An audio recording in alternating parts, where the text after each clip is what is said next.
Assalamualaikum warahmatullahi wabarakatuh. Innal hamdalillah nahmaduhu wa nasta'inuhu wa nastaghfiruh wa na'udzu billahi min syururi anfusina wa min sayyiati a'malina. May yahdihillahu fala mudhillalah wa may yudlil fala hadiyalah. Asyhadu an la ilaha illallah wahdahu la syarikalah wa asyhadu anna Muhammadan abduhu wa rasuluh la nabiyya wa la rasula ba'dah. Qala Allah Ta'ala ya ayyuhalladzina amanu taqullaha haqqa tuqatih wa la tamutunna illa wa antum muslimun. Fa ya ibadallah usi nafsi wa iyyakum bitaqwallah faqad fazal muttaqun. Jamaah Jumat rahimani wa rahimakumullah. Topik khutbah kita pada siang hari ini yaitu adalah hambatan ketika membagi warisan. Ada beberapa hal yang mengganggu, menghalangi dan menghambat proses hitung dan bagi waris ketika seseorang meninggal dunia. Hambatan yang pertama adalah terjadinya perbedaan standar.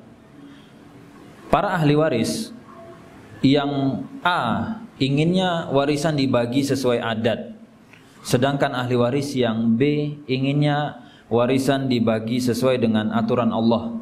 Lalu ahli waris yang C inginnya warisan itu dibagi secara rata. Lalu yang D inginnya harta warisan dibagi sesuai dengan kesepakatan dan musyawarah anggota keluarga.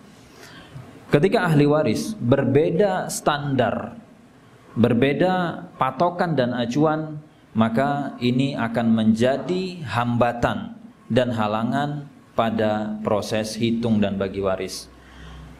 Sikap yang tepat, Allah Subhanahu wa Ta'ala sudah berikan standar, Allah sudah berikan patokan, acuan yang harus dipakai dan digunakan oleh seorang muslim, yaitu seperti yang Allah tegaskan dalam Quran surat An-Nisa ayat 11, 12, kemudian 176. Maka tidak ada pilihan bagi kita untuk mencari standar, mencari metode, mencari cara yang lain, karena Allah sudah berikan dan Allah statekan di dalam Al-Quran, faridatan minallah.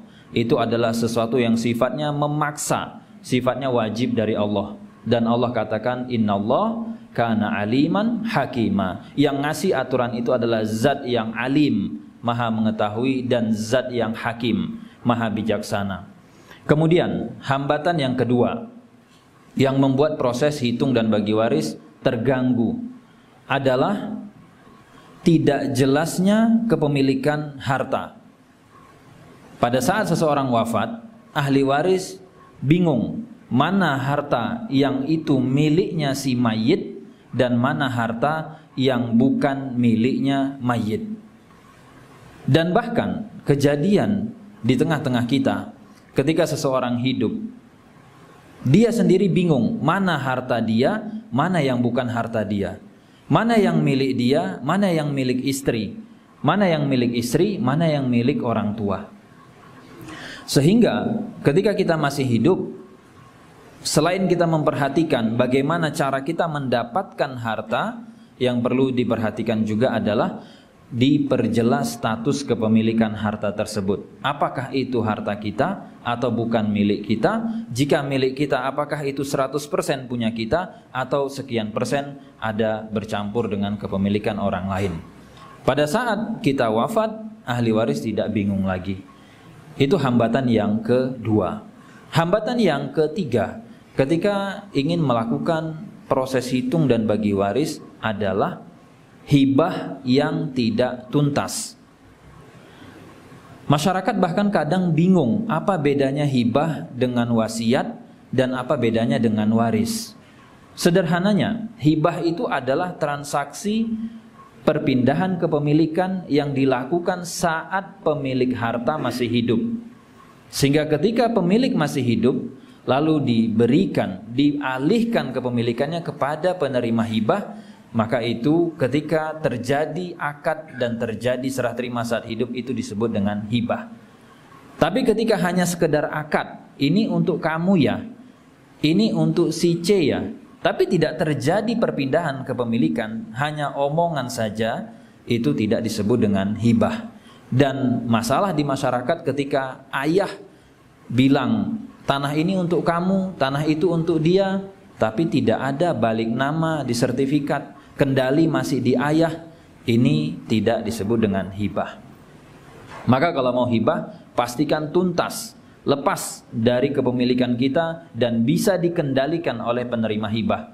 Artinya penerima hibah mau jual dia bisa, penerima hibah mau wakafkan bisa, tanpa harus izin, tanpa harus ada kendali dari kita. Itu hambatan yang ketiga. Hambatan yang keempat, yaitu adalah wasiat yang bermasalah. Proses hitung dan bagi waris seringkali terkendala ketika ada wasiat-wasiat yang bermasalah. Bentuk wasiat bermasalah diantaranya yang pertama melanggar aturan syariat. Contoh, memberikan wasiat kepada ahli waris. Ahli waris tidak perlu dikasih wasiat dan Rasul mengatakan fala wasiyata liwaris. Wasiat tidak untuk ditujukan kepada ahli waris karena harta waris itu sudah diatur oleh Allah pembagiannya. Maka silahkan kalau mau berwasiat berikan harta kepada selain ahli waris. Dan ini akan menjadi masalah ketika yang berwasiat menujukan itu kepada salah satu ahli waris dan itu batal demi hukum. Kemudian wasiat itu menjadi masalah ketika redaksi wasiat, tujuan wasiat tidak jelas. Sehingga pastikan kalau kita ingin membuat wasiat, wasiatnya jelas dan tidak melanggar prinsip-prinsip syariat. Kemudian hambatan yang kelima, yaitu menunda-nunda proses hitung dan bagi waris. Pemilik harta wafatnya tahun 1980, kasus waris baru mau dibagi tahun 2024. Setelah 44 tahun tertunda baru sibuk bahas waris. Yang punya harta meninggal tahun 2000, tahun 2024 baru sibuk mau bahas waris. 24 tahun tertunda-tunda. Maka ini akan menjadi masalah ketika ada pemilik harta yang wafat, tidak segera dilakukan proses hitung dan tidak segera dilakukan proses untuk membagi. Ada anggapan tabu di masyarakat ketika yang wafat hanya salah satu. Misalkan yang wafat adalah ayah kita, ibu masih hidup, atau yang wafat adalah ibu, ayah masih hidup. Orang tua mengatakan jangan bicara waris kalau ibu masih hidup, atau jangan bicara waris kalau ayah masih hidup. Ini adalah bentuk kekeliruan di masyarakat. Karena kita bicara hitung dan bagi waris ketika pemilik hartanya meninggal dunia. Tidak harus nunggu dua-duanya. Buktinya apa? Allah yang bilang di dalam Quran surat An-Nisa ayat 11 ayat 12. Di situ Allah nyatakan dengan jelas dan tegas, kalau yang wafat istri bagian suaminya berapa? Kalau yang wafat istri bagian suaminya berapa? Sehingga menunggu hitung waris, bagi waris setelah semua orang tua wafat, ini termasuk di antara bentuk hambatan yang seringkali mengganggu dan menghalangi proses bagi waris. Itu 5 hal dan semoga keluarga kita tidak ada sengketa dan tidak ada ribut dalam urusan waris. Aqulu qouli hadza astaghfirullah li wa lakum wa lisairil muslimina min kulli dzamb fastaghfiru innahu huwal ghafurur rahim. Alhamdulillah wa kafa wa salatu ala habibinal mustafa amma ba'd. Di khutbah yang pertama kita sudah tahu ada 5 hambatan yang mengganggu proses hitung dan bagi waris. Yang pertama yaitu beda standar. Yang kedua kepemilikan tidak jelas. Yang ketiga hibah yang tidak tuntas. Yang keempat wasiat yang bermasalah. Dan yang kelima adalah menunda proses hitung dan bagi waris. Kemudian yang keenam, ketika kita bicara hambatan dalam urusan warisan, yaitu sertifikat kepemilikan menggunakan nama orang lain. Dalam kajian fikih, ketika pemilik meminjam nama orang untuk ditulis dalam sertifikat, itu tidak mengubah kepemilikan. Betapa banyak orang pinjam nama tetangganya, pinjam nama temannya, pinjam nama kenalannya untuk membeli aset tertentu, entah kendaraan, entah properti, maka itu tidak memindahkan kepemilikan. Termasuk ketika suami beli aset di atas namakan istri. Suami itulah yang bisa menjawab apakah niatnya hanya pinjam nama istri atau dia memberikan itu untuk istri. Kalau pinjam nama istri itu miliknya suami, suami wafat itu jadi harta waris.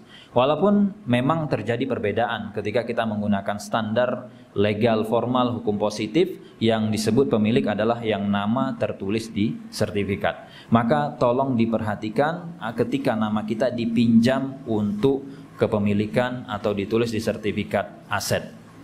Dan kemudian yang ke-7, dan ini adalah yang terakhir, yang menghambat proses hitung dan bagi waris adalah tidak tahu ada fikih waris. Umat Islam tahu ada fikih sholat, ada fikih puasa, ada fikih zakat, ada fikih haji, ada fikih toharoh. Tapi dia berpikiran bahwa fikih waris itu tidak ada. Jawabannya ada. Dan itu jelas tertuang dalam Quran surat An-Nisa ayat 11, 12, lalu ancamannya 13 dan 14. Sehingga terkadang orang melakukan pelanggaran karena memang tidak tahu. Dan yang kedua adalah dia tahu ada aturan tapi dia kalah oleh nafsu. Jamaah sholat Jumat rahimani wa rahimakumullah, maka belajarlah fikih waris dari sekarang. Edukasi keluarga kita, perjelas kepemilikan kita, dan jangan sampai kita wafat, orang-orang setelah kita ternyata mendapatkan efek buruk, fitnah dari kematian kita, yaitu mereka rebutan harta warisan karena kesalahan kita tidak belajar dan kesalahan kita tidak edukasi keluarga tentang fikih waris.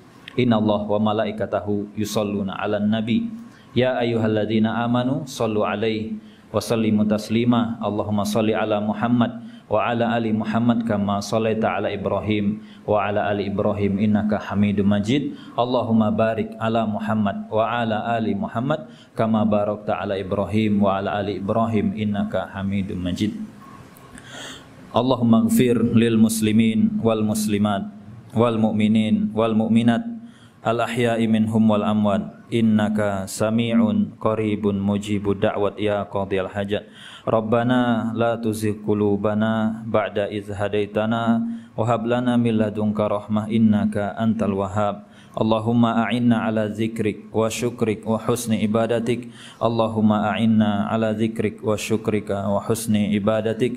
Allahumma kfina bihalalika an haramik. Allahumma kfina bihalalika an haramik.